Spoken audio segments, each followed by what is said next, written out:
ಸ್ನೇಹಿತರೆ, ಸಾಮಾನ್ಯವಾಗಿ ನಾವು ಎಲ್ಲ ದೇಗುಲದಲ್ಲಿಯೂ ದೇವರನ್ನ ನೇರವಾಗಿ ನೋಡಿ ದರ್ಶನವನ್ನ ಮಾಡ್ತೀವಿ.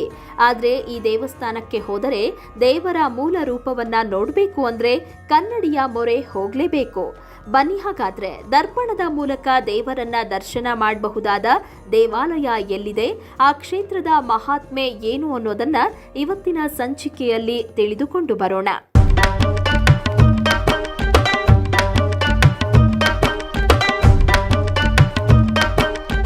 ಪರಶುರಾಮ ಸೃಷ್ಟಿಯ ಸಪ್ತ ಮೋಕ್ಷ ಕ್ಷೇತ್ರಗಳಲ್ಲಿ ಕ್ರೋಡ ಶಂಕರನಾರಾಯಣ ದೇವಾಲಯವು ಒಂದಾಗಿದ್ದು, ಈ ಆಲಯವು ಸಾವಿರಾರು ವರ್ಷಗಳಷ್ಟು ಪುರಾತನವಾಗಿದೆ. ಈ ಕ್ಷೇತ್ರದಲ್ಲಿ ಶಿವ ಹಾಗೂ ವಿಷ್ಣು ದೇವರು ಇಬ್ಬರು ಉದ್ಭವ ರೂಪಿಗಳಾಗಿದ್ದು, ಲಿಂಗ ರೂಪದಲ್ಲಿ ಭಕ್ತರಿಗೆ ದರ್ಶನವನ್ನ ನೀಡ್ತಾ ಇದ್ದಾರೆ. ಬಹಳ ಹಿಂದೆ ಇಲ್ಲಿ ಕ್ರೋಢ ಮುನಿಗಳು ತಪಸ್ಸನ್ನಾಚರಿಸಿದ ಕಾರಣ ಆ ಸ್ಥಳಕ್ಕೆ ಕ್ರೋಢ ಶಂಕರನಾರಾಯಣ ಎಂದೇ ಕರೆಯಲಾಗುತ್ತೆ. ಇಲ್ಲಿನ ವಿಶೇಷತೆ ಏನಂದ್ರೆ, ನೆಲಮಟ್ಟಕ್ಕಿಂತ ಕೆಳಗೆ ಶಿವ ಮತ್ತು ವಿಷ್ಣುವಿನ ಉದ್ಭವ ಲಿಂಗಗಳಿದ್ದು, ಈ ಲಿಂಗಗಳು ನೀರಿನಲ್ಲಿ ಮುಳುಗಿಕೊಂಡಿವೆ. ನೆಲಮಟ್ಟದಿಂದ ಸುಮಾರು 6 ಇಂಚು ವ್ಯಾಸದ ಆಯದ ಪೀಠದಲ್ಲಿರುವ ಮೂಲ ಲಿಂಗಗಳನ್ನು ಕನ್ನಡಿಯ ಮೂಲಕ ಮಾತ್ರ ದರ್ಶನ ಮಾಡಬಹುದಾಗಿದೆ. ಇಲ್ಲಿಗೆ ಬರುವ ಪ್ರತಿ ಭಕ್ತಾದಿಗಳಿಗೂ ಕನ್ನಡಿಯ ಮೂಲಕ ದೇವರನ್ನ ತೋರಿಸುವ ವಿಶೇಷ ವ್ಯವಸ್ಥೆಯನ್ನ ಇಲ್ಲಿ ಕಲ್ಪಿಸಲಾಗಿದೆ.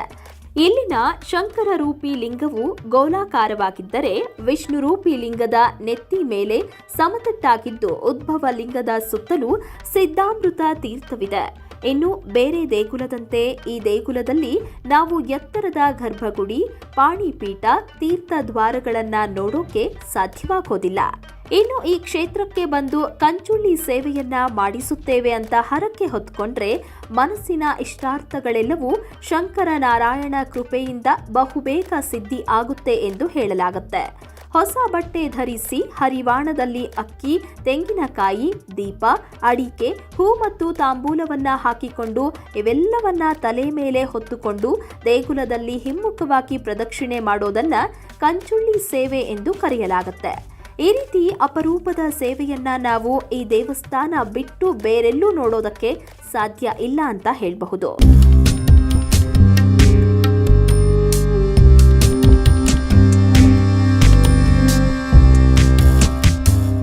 ಈ ಆಲಯದ ಮತ್ತೊಂದು ವಿಶೇಷತೆ ಏನಂದ್ರೆ, ಇಲ್ಲಿಗೆ ಬರುವ ಭಕ್ತಾದಿಗಳು ಪ್ರಸಾದ ರೂಪದಲ್ಲಿ ಮೃತ್ತಿಕೆಯನ್ನ ನೀಡಲಾಗುತ್ತೆ. ಈ ಪ್ರಸಾದವನ್ನ ಸ್ವೀಕರಿಸಿದ್ರೆ ಅಷ್ಟೈಶ್ವರ್ಯಗಳು ಪ್ರಾಪ್ತಿಯಾಗುತ್ತೆ ಅನ್ನೋದು ಇಲ್ಲಿಗೆ ಬರುವ ಭಕ್ತಾದಿಗಳ ದೃಢವಾದ ನಂಬಿಕೆಯಾಗಿದೆ. ಇವಿಷ್ಟು ಸಂಗತಿಗಳು ಮಾತ್ರವಲ್ಲದೆ, ಈ ದೇವಸ್ಥಾನದಲ್ಲಿ ಕೋಟಿ ತೀರ್ಥ ಎಂಬ ತೀರ್ಥ ಕಲ್ಯಾಣಿ ಇದ್ದು, ಈ ನೀರನ್ನ ತಲೆಗೆ ಪ್ರೋಕ್ಷಿಸಿಕೊಳ್ಳೋದ್ರಿಂದ ಎಲ್ಲಾ ಜನ್ಮಗಳ ಪಾಪಗಳು ಪರಿಹಾರವಾಗಿ ಮೋಕ್ಷ ದೊರಕುತ್ತೆ ಎಂದು ಹೇಳಲಾಗುತ್ತೆ.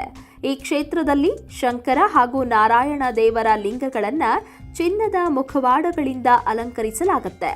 ಈ ಸಮಯದಲ್ಲಿ ದೇವರನ್ನ ನೋಡೋದೇ ಒಂದು ಸೌಭಾಗ್ಯವಾಗಿದೆ. ಇಲ್ಲಿ ಪರಮೇಶ್ವರ ಹಾಗೂ ಶ್ರೀಮನ್ನಾರಾಯಣನ ಜೊತೆ ಮಹಾಗಣಪತಿ, ಗೋಪಾಲಕೃಷ್ಣ, ಪಂಚಮುಖಿ ವೀರಾಂಜನೇಯ, ಪಾರ್ಥೇಶ್ವರ, ಗೌರಿ, ಲಕ್ಷ್ಮೀ ದೇವರುಗಳನ್ನ ಕೂಡ ಪ್ರತಿಷ್ಠಾಪಿಸಲಾಗಿದೆ. ಈ ಕ್ಷೇತ್ರದಲ್ಲಿರುವ ಕಂಚಿನ ದೊಡ್ಡದಾದ ಗಂಟೆಯು ಭಕ್ತರ ಗಮನವನ್ನ ಸೆಳೆಯುತ್ತೆ. ಅತ್ಯಂತ ಪುರಾಣ ಪ್ರಸಿದ್ಧವಾದ ಈ ಸ್ಥಳದಲ್ಲಿ ಮಹಾವಿಷ್ಣು ಹಾಗೂ ಜಗದೀಶ್ವರರಿಬ್ಬರು ಬಂದು ನೆಲೆಸೋದ್ರ ಹಿಂದೆ ಒಂದು ಕತೆ ಕೂಡ ಇದೆ. ಬಹಳ ಹಿಂದೆ ಖರ ಮತ್ತು ರಟ್ಟಾಸುರರೆಂಬ ರಾಕ್ಷಸರು ಮಹೇಶ್ವರನ ಕುರಿತು ತಪಸ್ಸನ್ನ ಮಾಡಿ ಶಿವ ಹಾಗೂ ವಿಷ್ಣು ಇಬ್ಬರೂ ಒಂದೇ ರೂಪದಲ್ಲಿ ಅವತರಿಸಿದ್ರೆ ಮಾತ್ರ ತಮಗೆ ಮರಣ ಬರಬೇಕೆಂದು ವರವನ್ನ ಪಡೆದುಕೊಂಡಿರ್ತಾರೆ. ನಂತರ ಇವರು ದೇವಲೋಕ, ಭೂಲೋಕ ಎಲ್ಲ ಕಡೆ ದಾಳಿ ಮಾಡಿ ಜನರನ್ನ ಹಿಂಸಿಸಲು ಪ್ರಾರಂಭವನ್ನ ಮಾಡ್ತಾರೆ.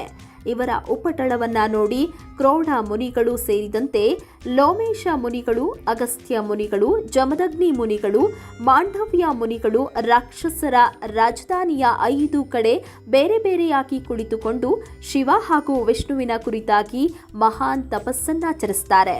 ಇವರ ಭಕ್ತಿಗೆ ಮೆಚ್ಚಿ ಶಂಕರ ಹಾಗೂ ನಾರಾಯಣರಿಬ್ಬರು ಒಂದೇ ದೇಹವನ್ನ ಹೊಂದಿ ರಾಕ್ಷಸರನ್ನ ಸಂಹರಿಸಿ ಮುನಿಗಳ ಅಪೇಕ್ಷೆ ಮೇರೆಗೆ ಅವರು ತಪಸ್ಸು ಮಾಡಿದ 5 ಜಾಗದಲ್ಲಿಯೂ ಶಂಕರ ನಾರಾಯಣ ಎನ್ನುವ ಹೆಸರಿನಿಂದ ನೆಲೆಸಿದ್ರು ಎಂದು ಇಲ್ಲಿನ ಸ್ಥಳ ಪುರಾಣದಲ್ಲಿ ಉಲ್ಲೇಖಿಸಲಾಗಿದೆ.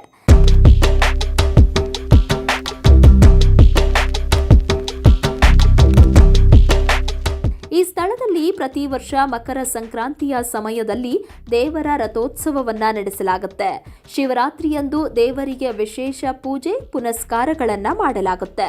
ಅತ್ಯಂತ ಶಕ್ತಿಶಾಲಿಯಾದ ಈ ಶಂಕರ ನಾರಾಯಣ ದೇವರನ್ನ ಬೆಳಗ್ಗೆ 6 ಗಂಟೆಯಿಂದ ಸಂಜೆ 7 ಗಂಟೆವರೆಗೆ ದರ್ಶನ ಮಾಡಬಹುದಾಗಿದ್ದು, ಭಕ್ತಾದಿಗಳು ದೇವರಿಗೆ ಅಭಿಷೇಕ ಸೇವೆ, ಪಂಚಾಮೃತದ ಅಭಿಷೇಕ, ರುದ್ರಾಭಿಷೇಕ, ಸಹಸ್ರ ನಾಮಾರ್ಚನೆ ಸೇವೆಗಳನ್ನ ಮಾಡಿಸಬಹುದಾಗಿದೆ. ಈ ಪುಣ್ಯ ಕ್ಷೇತ್ರವು ಉಡುಪಿ ಜಿಲ್ಲೆಯ ಕುಂದಾಪುರ ತಾಲೂಕಿನ ಶಂಕರ ನಾರಾಯಣ ಎಂಬ ಗ್ರಾಮದಲ್ಲಿದ್ದು, ಈ ಸುಕ್ಷೇತ್ರವು ರಾಜಧಾನಿ ಬೆಂಗಳೂರಿನಿಂದ 388 ಕಿಲೋಮೀಟರ್, ಮೈಸೂರಿನಿಂದ 316 ಕಿಲೋಮೀಟರ್, ಶಿವಮೊಗ್ಗದಿಂದ 128 ಕಿಲೋಮೀಟರ್, ಮಂಗಳೂರಿನಿಂದ 98 ಕಿಲೋಮೀಟರ್, ಉಡುಪಿಯಿಂದ 44 ಕಿಲೋಮೀಟರ್, ಕುಂದಾಪುರದಿಂದ 25 ಕಿಲೋಮೀಟರ್ ದೂರದಲ್ಲಿದೆ. ಕುಂದಾಪುರಕ್ಕೆ ರಾಜ್ಯದ ಹಲವಾರು ಭಾಗಗಳಿಂದ ಕರ್ನಾಟಕ ಬಸ್ ಸಾರಿಗೆ ಸೌಲಭ್ಯವಿದ್ದು, ಕುಂದಾಪುರ ಹಾಗೂ ಉಡುಪಿಯಿಂದ ಈ ಕ್ಷೇತ್ರಕ್ಕೆ ಸಾಕಷ್ಟು ಸರ್ಕಾರಿ ಬಸ್ ಸೌಲಭ್ಯವಿದೆ. ಇನ್ನು ಕುಂದಾಪುರವು ಉತ್ತಮವಾದ ರೈಲ್ವೆ ಸಂಪರ್ಕವನ್ನ ಕೂಡ ಹೊಂದಿದೆ. ಸಾಧ್ಯವಾದರೆ ನೀವು ಒಮ್ಮೆ ಈ ಕ್ಷೇತ್ರಕ್ಕೆ ಭೇಟಿ ನೀಡಿ ಶಂಕರ ನಾರಾಯಣನ ಕೃಪೆಗೆ ಪಾತ್ರರಾಗಿ ಅಂತ ಹೇಳ್ತಾ ಇವತ್ತಿನ ಧರ್ಮ ದೇಗುಲ ದರ್ಶನ ಕಾರ್ಯಕ್ರಮವನ್ನ ಮುಗಿಸ್ತಾ ಇದ್ದೇವೆ. ವೀಕ್ಷಕರ ಗಮನಕ್ಕೆ, ನಿಮ್ಮ ಅನಿಸಿಕೆ ಅಥವಾ ಅಭಿಪ್ರಾಯಗಳನ್ನು ಕಮೆಂಟ್ ಮುಖಾಂತರ ವ್ಯಕ್ತಪಡಿಸಬಹುದು. ಹಾಗೂ ನಿಮ್ಮ ಸುತ್ತಮುತ್ತ ಇದೇ ತರಹದ ಅದ್ಭುತ ದೇವಾಲಯಗಳಿದ್ರೆ ಅದರ ಸಂಪೂರ್ಣ ಮಾಹಿತಿಗಳನ್ನು ನಮಗೆ ಇಮೇಲ್ ಮುಖಾಂತರ ತಿಳಿಸಬಹುದು. ನಮ್ಮ ಇಮೇಲ್ ID inspirecannadachannel@gmail.com.